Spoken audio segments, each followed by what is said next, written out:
rapaziada, tudo bem com vocês? Aqui é o professor Luiz Fernando e esse é o canal Matemática e Física nível Easy. Sejam todos muito bem-vindos. Essa é uma aula de matemática sobre equações exponenciais. Vem comigo. Para falar de equações exponenciais, primeiro vamos falar de dois probleminhas bem legais. Deixa eu ver.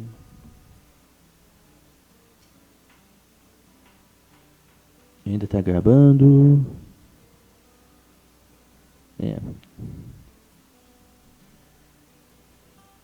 Deixa eu ver. Som. Para a gravação. Não. Beleza. A Torre de Hanoi. Já vou falar da Torre de Hanoi? Deixa aqui nos comentários. Você conhece o jogo Torre de Hanoi? O jogo Torre de Hanoi é muito utilizado para avaliar a capacidade de planejamento e solução de uma pessoa.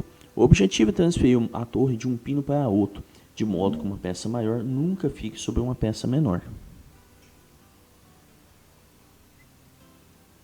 Eu nunca aprendo. O problema é o seguinte: para cada quantidade de discos, conforme o quadro ao lado, determina um número mínimo de movimentos. Então, para ter nenhum disco, eu não preciso fazer nenhum movimento. Agora, para ter um disco, eu preciso fazer pelo menos um movimento. Para fazer 2 movimentos, pelo menos 3 movimentos. Veja que para construir a Torre de Hanoi, eu não posso colocar, por exemplo, um disco maior do que o outro em cima. Eu tenho sempre que colocar discos menores, começando do maior indo até o menor, beleza? Então, para ter 3 discos, eu tenho que fazer pelo menos 7 movimentos. Para fazer 4, para ter 4 discos, eu tenho que ter pelo menos 15 movimentos. E para ter 5 discos, pelo menos 31 movimentos. Percebe que isso aqui é a mesma coisa que 2 elevado a n menos 1. Vocês vão ver.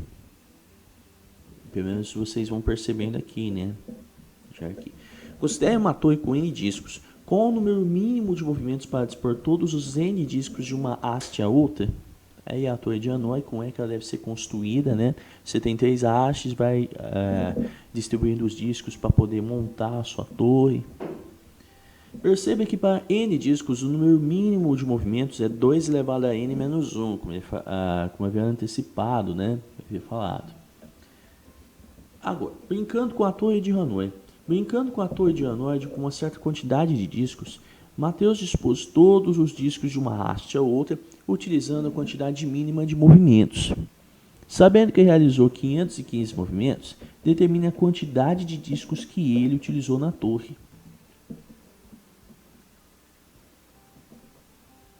Vou ficar que nem babá aqui porque, né? Agora um outro problema chamado dobrando papel eu chego ao céu. Pergunta: quantas dobras devem ser realizadas numa folha de papel com 1 milímetro de espessura para que a altura do papel alcance o pé direito de uma sala com cerca de 4 metros de altura? Olha só, 1 milímetro, eu tenho que dobrar o papel com 1 milímetro para chegar a 4 metros. Olha só.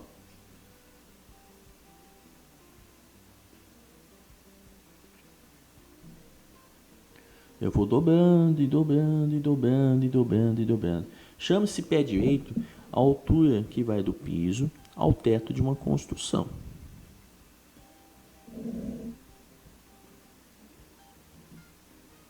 Analisando a situação, você já resolveu algum problema parecido com esse? Vamos resolver mais tarde, mas primeiro a gente vai fazer algumas coisinhas nessa videoaula. Vamos organizar um quadro para anotar a resposta de alguns de vocês. Aqui está, pessoal, vocês podem sempre...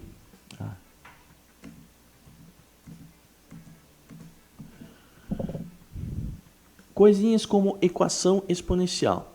A partir de agora, vamos estudar as equações nas quais a incógnita aparece no expoente. Veja alguns exemplos. 5 elevado a r igual a 25, 3 elevado a s igual a 81, 2 elevado a t mais 1 igual a 9 sobre 8...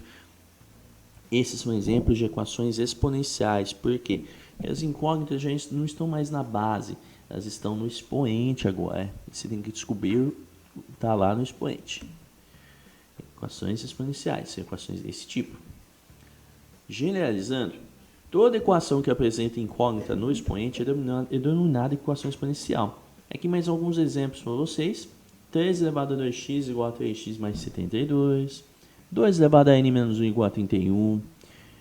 5 elevado a x ao quadrado menos 4 igual a 1. Outro exemplo, né? Raiz quadrada de 4 nonos elevado a x igual a 0,666, assim por diante.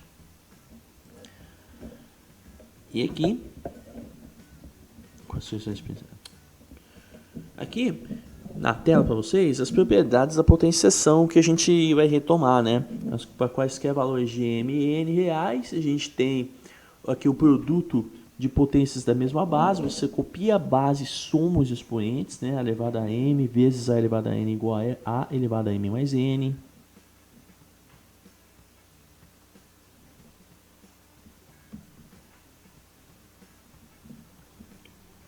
Você tem aqui quociente de bases, quociente de potências da mesma base, ó, a elevado a m dividido por a elevado a n. Copia a base, subtrai os expoentes. Claro que você tem que pôr uma condição aqui, o a tem que ser diferente de zero, né? Mas isso acontece sempre, né? Porque a gente está definindo sempre com a maior do que é diferente de zero, né? A elevado a m elevado a n, potência de potência, copia a base, multiplica os expoentes, né? Aqui a raiz quadrada pode ser essa raiz quadrada, olha aí. Aqui radical, né? O índice do radical passa a ser o denominador do expoente, a potência do radicando, o expoente do radicando passa a ser o numerador do expoente, né? Da potência, né? Aí seu radical transforma em expoente fracionário. N é natural e o N tem que ser maior do que 1.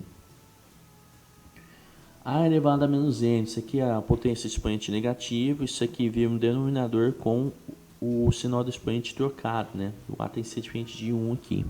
Isso fica tudo trivial, né? Se o A fosse igual a 1. E o A também não pode ser igual a 0. Beleza? Resolução de equações exponenciais.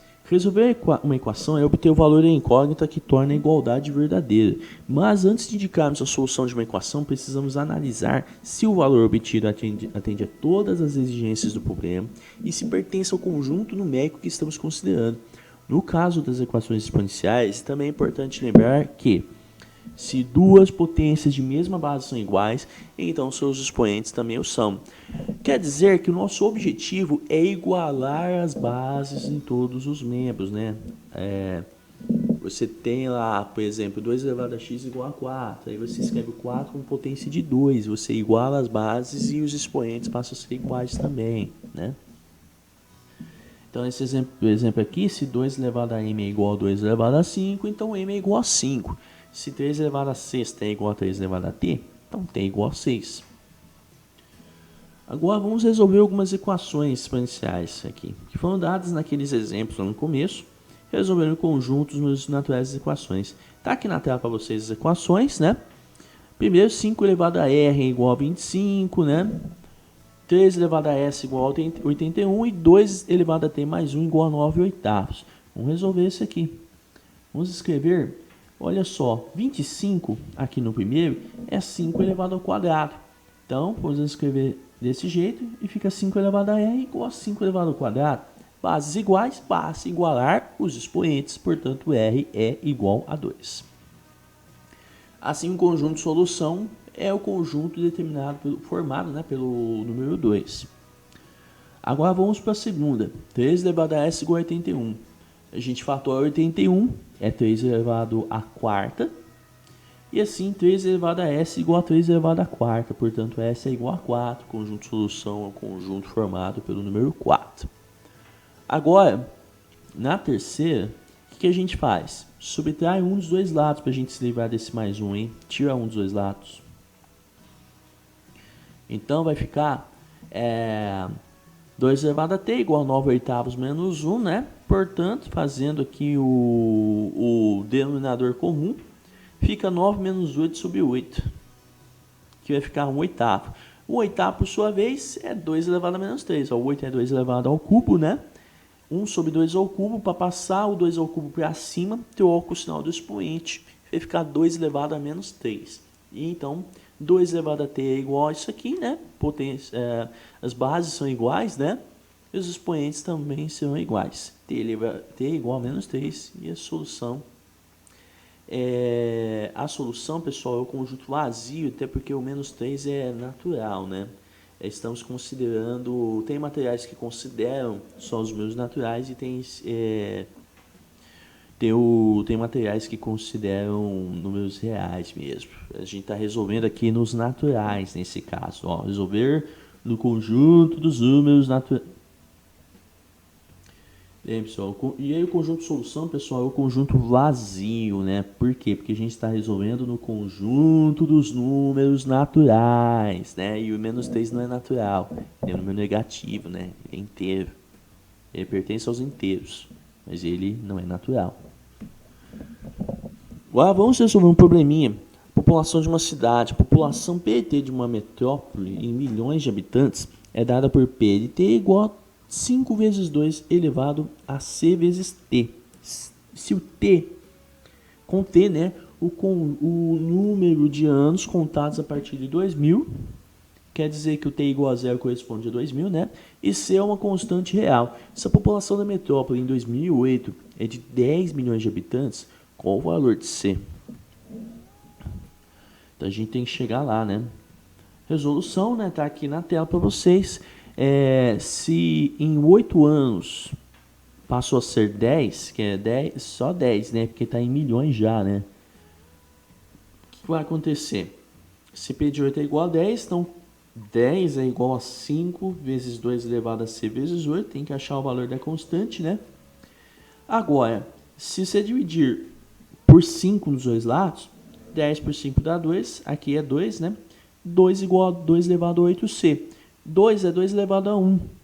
Assim, 1 é igual a 8c, o 8c é igual a 1, portanto, se você dividir os dois lados por 8, c é igual a 1/8. Então, a constante aqui é 1/8 ou 0,125. Não sei se queira. Agora, vamos fazer um sobre reprodução de bactérias. A reprodução das bactérias de uma certa cultura é dada pela expressão R de t igual a 1200 vezes 2 elevado a 0,4t, sendo t a quantidade de horas após o início de um experimento. Qual o tempo necessário para que se tenha 38.400 bactérias desta cultura? Então aí está na tela para vocês, pessoal. Tem que achar o t, de modo que o R de t, para qual valor de t, esse R vai ser igual a 38.400. Então, substitui isso aqui por 38.400 e acha o valor de t. É uma equação exponencial, certo? 1.200 vezes 2 elevado a 0,4t tem que ser igual a 38.400. A ideia é me livrar desse 1.200 aqui. Então, eu vou dividir os dois lados por 1.200, né? Então, aqui, 1.200 por 1.200 dá 1, vezes isso aqui dá isso aqui mesmo, né? 38.400 dividido por 1.200 dá 32. Né? Você corta 2 zeros aqui, 2 zeros aqui. 384 dividido por 12 dá 32. Então, 32 é 2 elevado a 5 ainda. Então, vai ficar 0,4t igual a 5, porque as bases estariam iguais.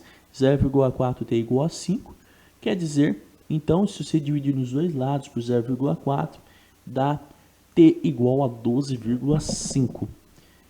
12,5. T é 12 horas e meia. Então, são necessárias 12 horas e 30 minutos para que a cultura tenha 38.400 bactérias. Isso é muito importante, porque bactérias, vírus, fungos, etc., se multiplicam. É uma coisa exponencial, é um ritmo exponencial. Isso lembra alguma coisa, né, pessoal, que a gente está vivendo hoje. E agora, o número desconhecido de Davi. Da potência de base 4 elevado a um certo número, Davi obteve 4.096. Qual foi o número? Então, dá para imaginar que dá para equacionar esse problema, né? 4 elevado a x igual a 4.096, né? Ou D. Vamos chamar de D, porque é o número de Davi, certo? D de Davi. né? E assim 4 elevado a D igual a 4.096. Do jeito que a gente aprendeu, pessoal, vamos fatorar 4.096 é 4 elevado a quanto? 4.096, galera, é 4 elevado a 6, 4 elevado a sexta. Então 4 elevado a D igual a 4 elevado a sexta. Quer dizer que D é igual a 6, portanto o número do Davi é 6.